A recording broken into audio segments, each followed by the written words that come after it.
By the time my lawyer called to tell me he'd bought my house, I was standing in the county clerk's parking lot holding a document that made no sense, a lien sale notice.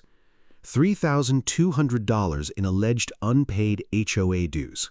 My cabin, the one I'd lived in for 3 years, the one I'd patched and painted and planted around, auctioned off on a Tuesday morning while I was at work. I drove home that day expecting to find a lockbox on my door and a stranger measuring my kitchen. Instead, I found a voicemail, and the voicemail was from David Keller, and David Keller was laughing. Let me back up. My name is Carter Hayes, and I live, or I lived, depending on how you tell the story, in a cedar cabin at the far end of Maplewood Ridge, which is a homeowners association that takes itself with the kind of seriousness usually reserved for international treaties and papal elections. I bought that cabin specifically because it sat at the ragged edge of the development, half buried in pines, a creek behind it, as far from the cul-de-sac McMansions as the plat map would allow. I thought the distance would insulate me. I thought wrong. Sandra Meyers was the HOA board president when I moved in. She showed up on my doorstep the afternoon my moving truck left. Not the next day, that afternoon, holding a welcome basket in one hand and a printed copy of the community standards in the other. She was pleasant in the way that a dental drill is pleasant when it hasn't started yet. She told me the cabin was pre-existing and therefore grandfathered, but that I'd need to work with the board on bringing it into aesthetic alignment with the community. I told her the cabin was in the woods and that was the aesthetic.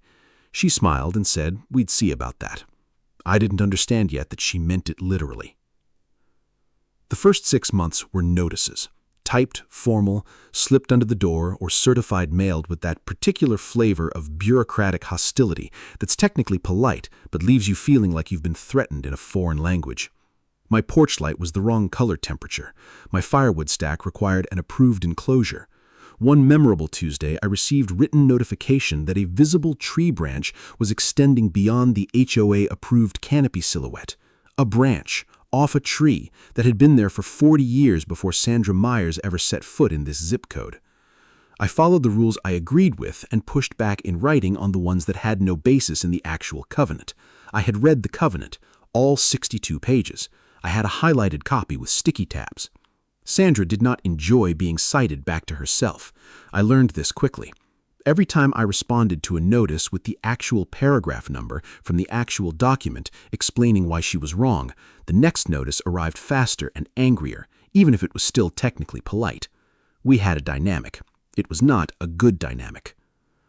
What I didn't fully appreciate then was that Sandra wasn't really interested in the rules. She was interested in compliance, which is a different thing. The rules were just the mechanism. What she wanted was for me to shrink, to defer, to let her reshape the cabin into something that fit her vision of what the neighborhood should look like. And when I didn't do that, when I just kept quietly and methodically citing the covenant back to her, she started looking for a bigger weapon. The bigger weapon turned out to be the dues. Here's the thing about HOA dues that most people don't think about until it's too late. In most states, and certainly in mine, an HOA can place a lien on your property for unpaid dues. That lien can, after certain thresholds and timelines, become the basis for a forced sale. Not a lawsuit where you get to argue your case in open court with a judge who actually reads the documents. A sale. Your property auctioned, proceeds applied to the alleged debt. It is one of the more extraordinary legal powers that gets handed to volunteer neighborhood committees, and most homeowners have no idea it exists until it's happening to them. I did not owe $3,200 in dues. I want to be completely clear about this because it matters for everything that comes after. I had paid my dues every quarter, on time, by check, with a memo line that said the quarter and year, and I had kept every canceled check and every bank statement going back to the day I moved in. I am that kind of person. I have a filing cabinet with hanging folders and a label maker. This is relevant. What Sandra had done, and what took me a little while to fully reconstruct, was this.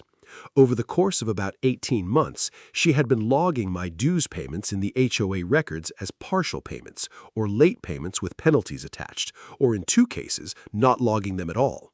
The official ledger, the one she controlled as board president and treasurer, she had made herself both. She had made an accumulating balance with late fees and administrative charges compounding on top of it. By the time she filed the lien, the official record showed I owed money going back almost 2 years. The paperwork looked legitimate. If you didn't have the canceled checks, if you didn't have the bank records, if you were just a normal person who paid your bills and trusted the HOA to keep accurate books, you would have looked at that ledger and believed it. She had sent me 2 notices about the alleged balance. I had responded to both in writing, certified mail, with copies of the relevant canceled checks and a clear accounting of every payment I'd made. I received no response to either letter. What I received instead, 4 months after the second letter, was the lien notice. And then, while I was still trying to process the lien notice, the sale was scheduled. 30 days. That was the notice period. 30 days between me finding out about it and a stranger potentially owning my house. I called 3 lawyers in the first 2 days. The first one told me to settle, that fighting an HOA lien sale was expensive and uncertain, and I should just pay the amount and get it dismissed. I thanked him and hung up. The second one told me she could file an emergency injunction, but her retainer was $8,000 and she couldn't guarantee a timeline. I told her I'd call her back. The third one was David Keller. David ran a small general practice about 12 miles from Maplewood Ridge. He did real estate, some civil litigation, wills, and estates. A friend of mine had used him for a property dispute a few years earlier and described him as the kind of lawyer who actually reads the documents instead of billing you to summarize them. I explained the situation. I emailed my file, the canceled checks, the bank statements, my certified mail receipts, the HOA ledger I'd obtained through a records request, my annotated copy of the covenant, every notice I'd received, and every response I'd sent. He called me back the next morning.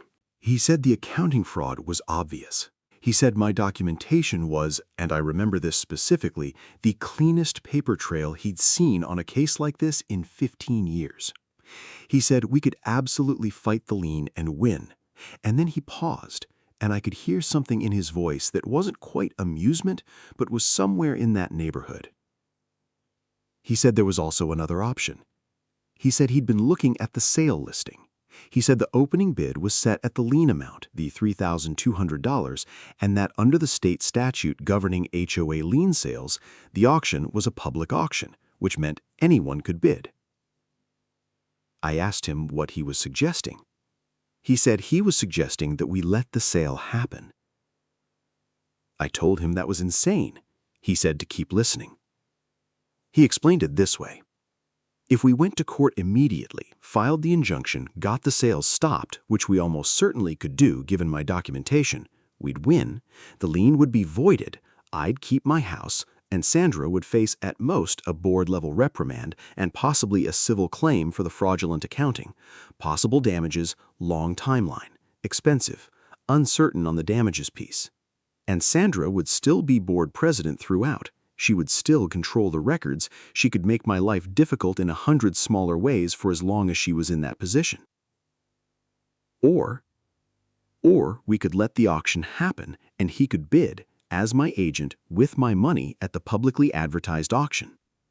If no one else bid, and given that this was a Tuesday morning county clerk auction for a cabin in an HOA with a complicated history, he thought that was likely, he'd win it for the opening bid price. He would then own my house, on paper, temporarily, and then we would immediately, that same day, file suit against Sandra personally and against the HOA for fraudulent accounting, wrongful lien, abuse of HOA authority, and intentional interference with property rights. We would have an extraordinarily clean case because I would by then have suffered an actual, documented, concrete harm. I would have lost my house. That changes the damages conversation entirely, and we would file for immediate reconveyance of the property back to me as the original owner, which, with my documentation, would be straightforward. The goal wasn't to win a lawsuit eventually.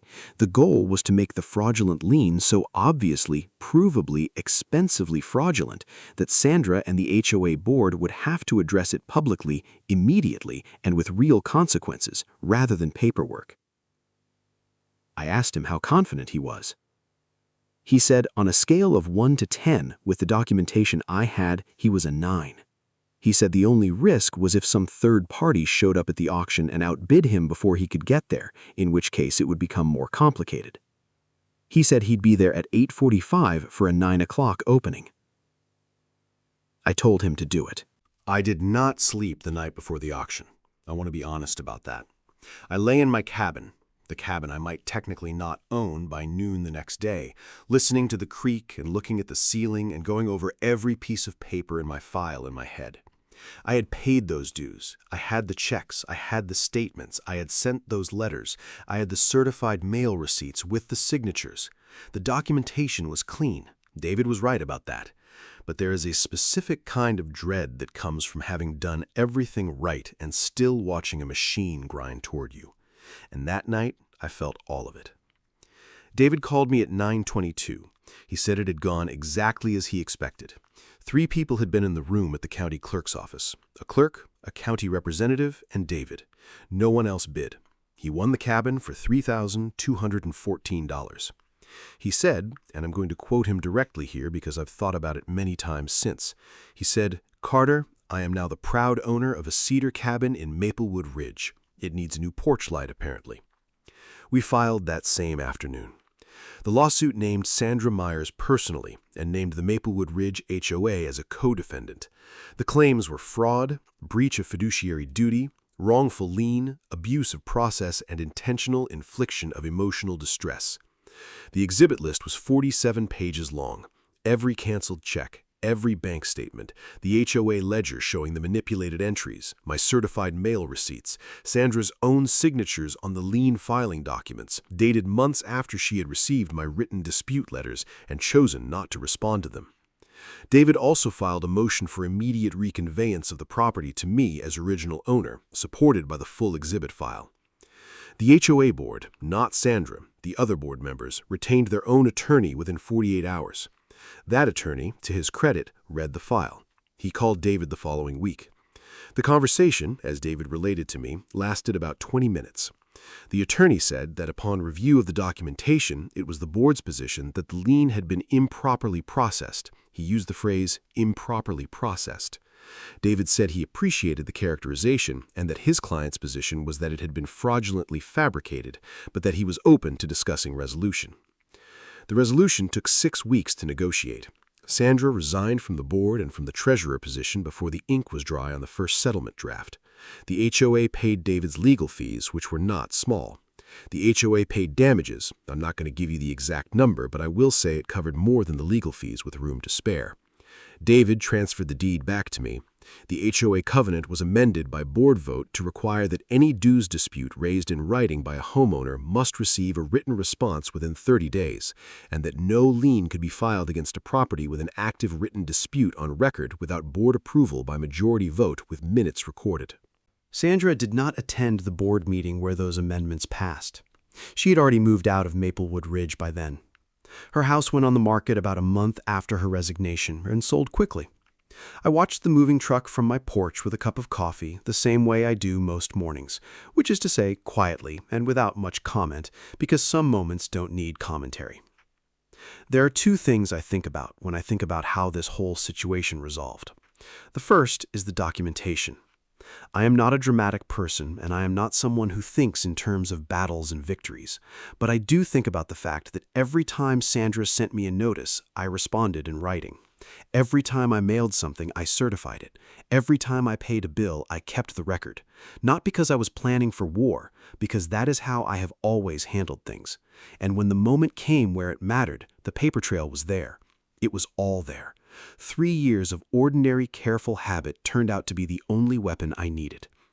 The second thing I think about is David Keller bidding $3,200 for my house on a Tuesday morning at a county clerk auction and calling me 20 minutes later laughing. There are not very many people in this world who would do that for a client they'd known for 2 weeks, who would take the creative risk, trust the documentation, and show up at 8:45. I've sent him a very good bottle of whiskey every Christmas since. It doesn't cover it, but it's what I've got. My cabin is still there. Same cedar walls, same porch, same creak in the back making the same sound it made the first night I slept there. The porch light is still the same one I've always had. Nobody has sent me a notice about it in a long time. The new board president is a retired teacher named Mike who sends one newsletter per quarter and whose primary concern is whether the community pool heater needs replacing before June. I attend the annual meeting. I bring donuts. It's a different neighborhood than it used to be, which is to say it's actually a neighborhood now instead of a compliance operation with landscaping. Some people ask me if I felt guilty letting the auction happen, letting David technically own my house for a day. I'll tell you the same thing I told the one neighbor who asked me directly. I paid my dues. I disputed the false balance in writing twice. I was ignored. The machine was moving toward me, and I had two choices: try to stop it from outside, or let it complete its swing and use the momentum against itself. I chose the second one. I do not feel guilty about that. The documentation was clean, the math was right, and sometimes the best move is to let someone walk all the way to the end of what they started. The cabin, by the way, is still technically worth more than the entire lien, the legal fees, and the damages combined. Property values in Maplewood Ridge have done quite well. The cedar holds up. The porch light is fine.